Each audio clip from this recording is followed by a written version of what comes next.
বিরোধীদের নজরে সন্দেশখালী কাল ন্যাজাটে সভা করবেন শুভেন্দু অধিকারী। হাইকোর্টের নির্দেশের সভা বিরোধী দলনেতা সকাল 10টা থেকে বিকেল 5টা পর্যন্ত সভা, শর্ত সাপেক্ষে সভার অনুমতি বিচারপতি জয় সেনগুপ্তর।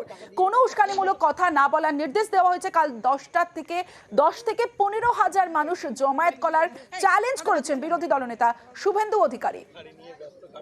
10,000-এর মাঠ, আমার বিশ্বাস 15-20,000 লোকাল লোক থাকবে। 12টার সময় আমাদের সভা আছে। এই সভা হাইকোর্টের নিয়ম মেনে 3টের মধ্যে আমরা শেষ করব। হাইকোর্ট 5টা অবধি করতে বলেছে। কমপ্লিটলি লোকাল লোক নিয়ে সভা হবে, বাইরের লোকজন আনার কোনো ব্যাপার নেই।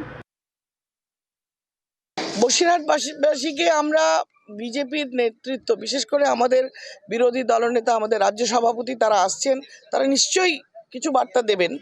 এইটুকু আমরা ওভারঅল কমন বলতে পারি, আমরা আপনাদের সুখে দুঃখে পাশে আছি, আপনাদের জন্য লড়াই বিজেপির চালু থাকবে।